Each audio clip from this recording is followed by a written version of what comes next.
Hello kids, good morning.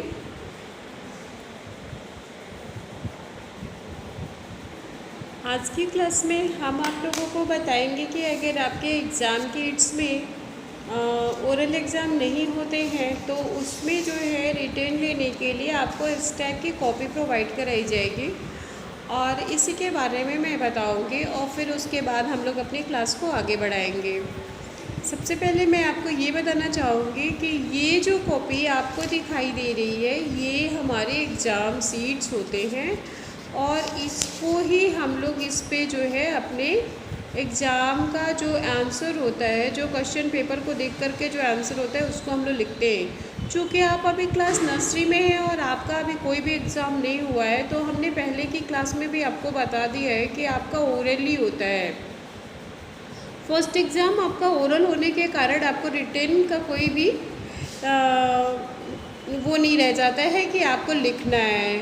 Written exam आपका नहीं होता है, लेकिन चूँकि परिस्थितियाँ ऐसी बन गई हैं जिसकी वजह से मैं आपको दोनों तरीके से प्रिपेयर कराना चाहती हूँ। एक तो यदि आपका एग्ज़ाम ओरल होता है तो उसके लिए आप जो है अपनी अल्फ़ाबेट को कम्प्लीटली लर्न करके रखिए, और दूसरा यदि आपका एग्ज़ाम रिटेन होता है तो वो एग्ज़ाम आप किस तरीके से देंगे।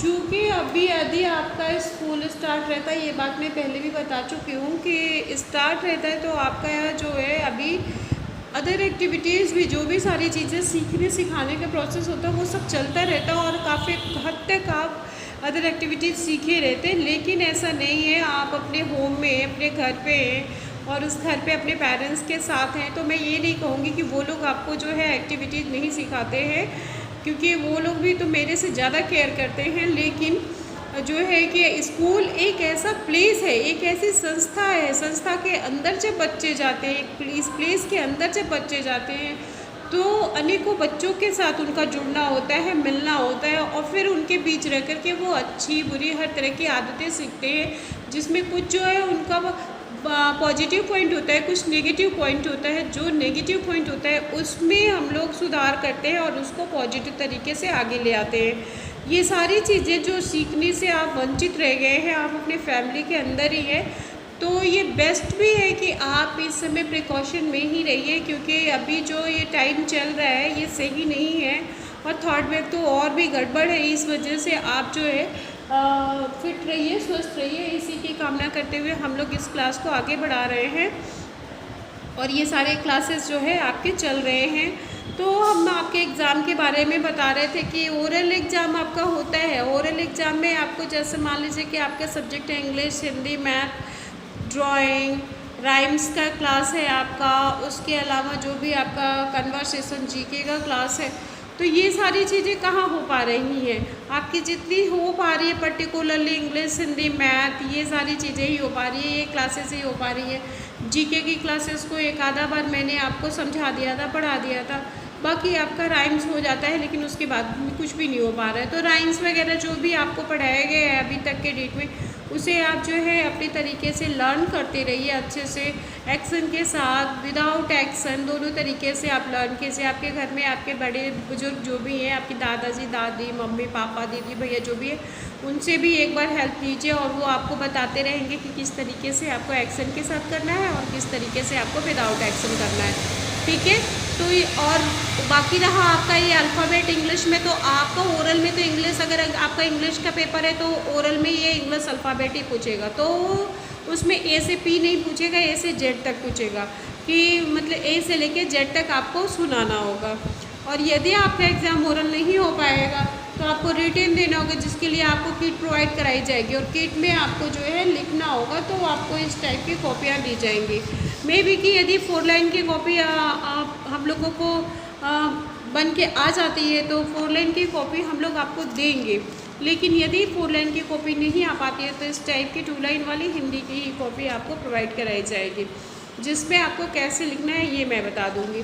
मैंने कल आपको जो इससे पहले का जो हमारा क्लास हुआ था उसमें मैंने आपको बताया था कि उस किट के साथ जो है क्वेश्चन पेपर जाता है, आप लोगों को एक सीट जाती है, जिस सीट में आपको जो होता है पोर्शन होता है टाइम टेबल होता है। दूसरी शीट जो जाती है उसमें जो है आपके पेपर्स होते हैं, जैसे आपके हिंदी के पेपर हो गए, इंग्लिश के पेपर हो गए, मैथ के पेपर हो गए, सारे पेपर्स रहते हैं और उनके साथ कॉपियाँ रहती हैं।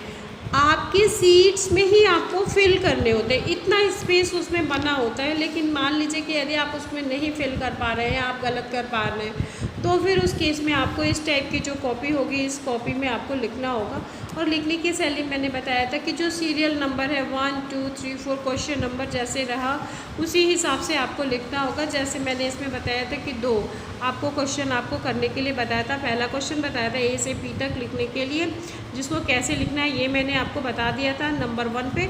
नंबर 2 क्वेश्चन जो था फिलअप था, जिसको मैंने बता दिया था कि कैसे बनाना है। चूँकि उस पेपर में इस तरीके से बना हुआ होगा, सिर्फ आपको पेंसिल के थ्रू फिल करनी होगी। लेकिन यदि आप इस तरह की कॉपी में करेंगे तो आपको बनाना होगा, और ये पूरा एग्जैक्ट जैसे बना है वैसे ही आपके पेरेंट्स आपको बना के देंगे, आप उसमें फिल करेंगे।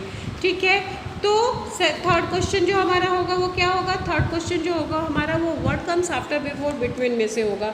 व्हाट कम्स बिफोर तो आपको हमने बताया था अभी रिसेंटली कि बिफोर भी मैंने आपको समझा ही दिया था, लेकिन व्हाट कम्स बिफोर आपका अभी आएगा नहीं एग्ज़ाम में, आपका what comes after and between आएगा। आफ्टर में आज हम लोगों को पढ़ना है, तो मैं बता दूं आपको कि क्वेश्चन नंबर 3 जो होगा वो आपका व्हाट कम्स आफ्टर होगा।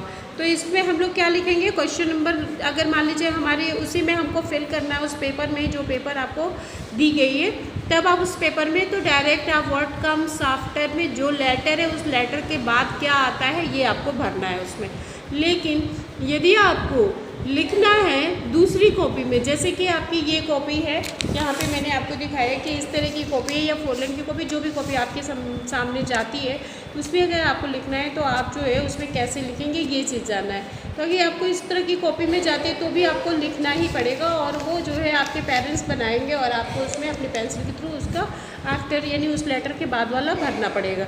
वो व्हाट कम्स आफ्टर क्या होगा, कैसे होगा, वो मैं एक बार आपको बता देती हूँ। ये देखिए, व्हाट कम्स आफ्टर में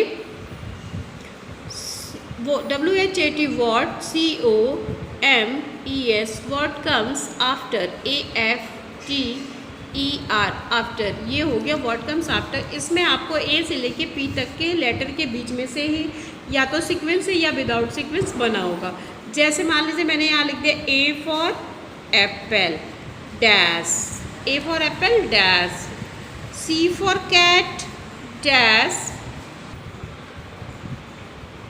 G for grapes dash, I for ice cream dash, E for egg dash, M for monkey dash. यहाँ पे हम अंडरलाइन लगाते चलेंगे आफ्टर के लिए। आफ्टर का मतलब होता है बाद वाला। आफ्टर का क्या मतलब होता है? बाद वाला।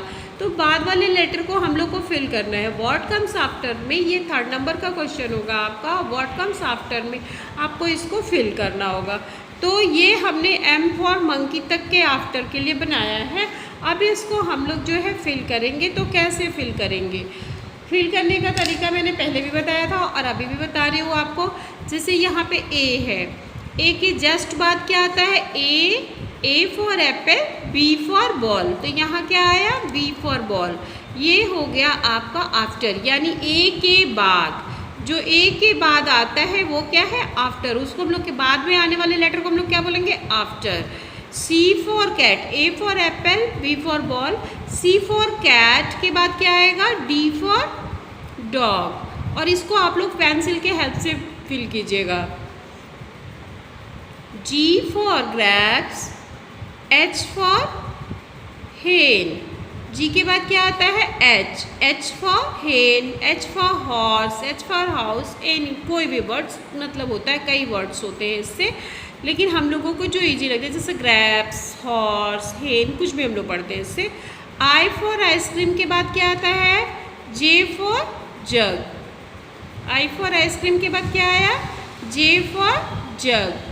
फिर क्या है? E for elephant, E for elephant के बाद क्या आएगा? F for fish. E for elephant के बाद क्या आया? F for fish. और इधर लास्ट में आपका है M for monkey, M for monkey के जस्ट बाद यानी M के आफ्टर में क्या आता है? N, N for nest. ये हो गया N फॉर नेस्ट। इस तरीके से हमारा जो आफ्टर है ये कंप्लीट हो गया। यहाँ पे ध्यान से देखिएगा व्हाट कम्स आफ्टर को। ये देखिए यहाँ पे व्हाट, क्वेश्चन नंबर 3 हो जाएगा व्हाट कम्स आफ्टर।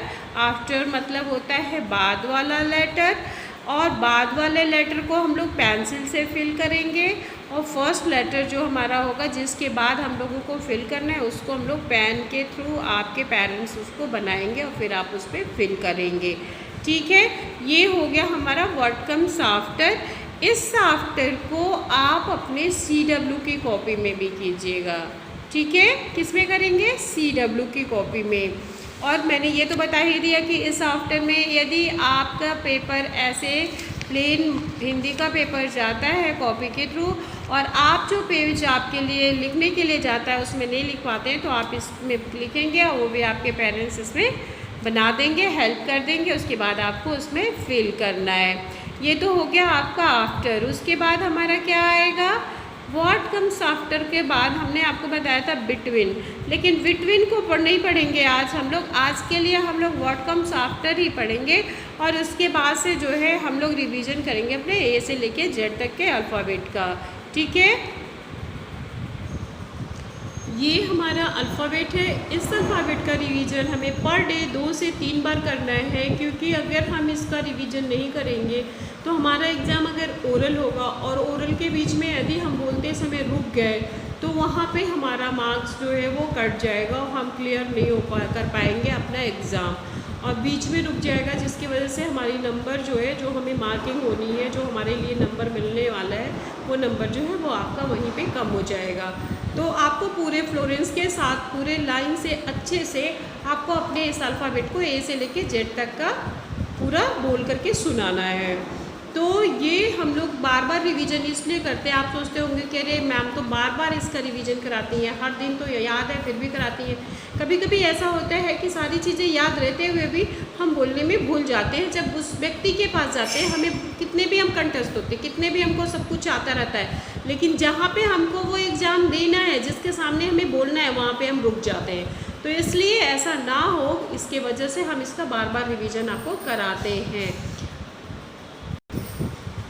तो चलिए स्टार्ट करते हैं हम लोग।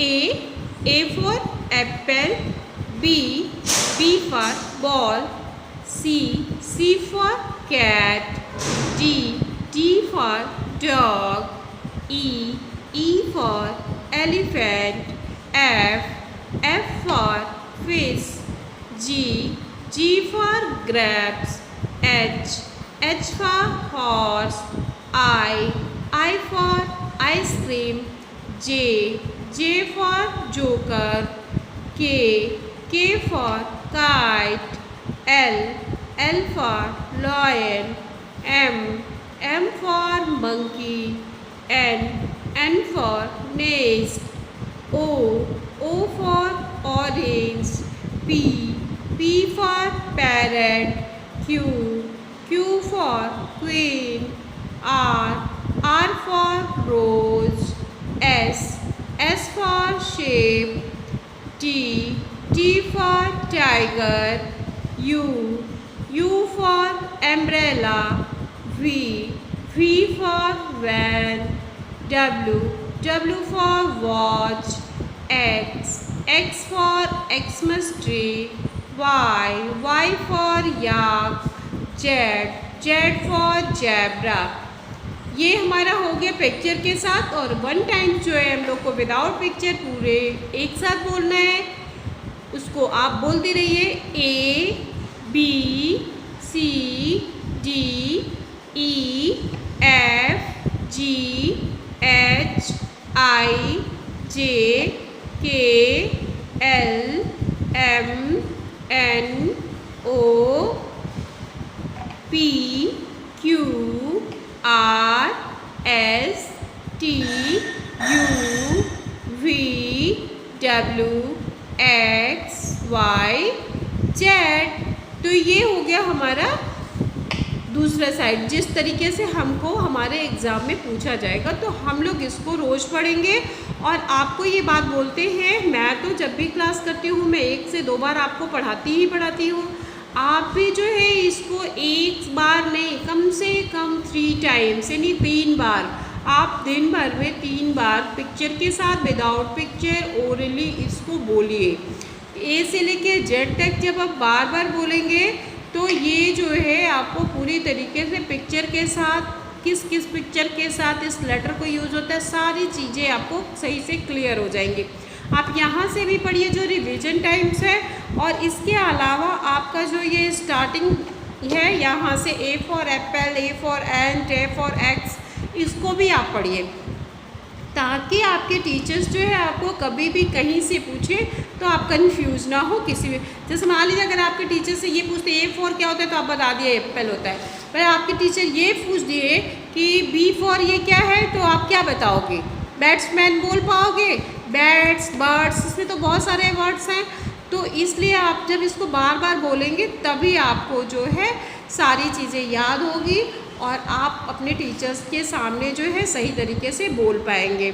ये तो हो गया हमारा पूरा अच्छे से आज का क्लास। नेक्स्ट क्लास में आपसे फिर से मुलाकात होगी, तब तक के लिए थैंक यू।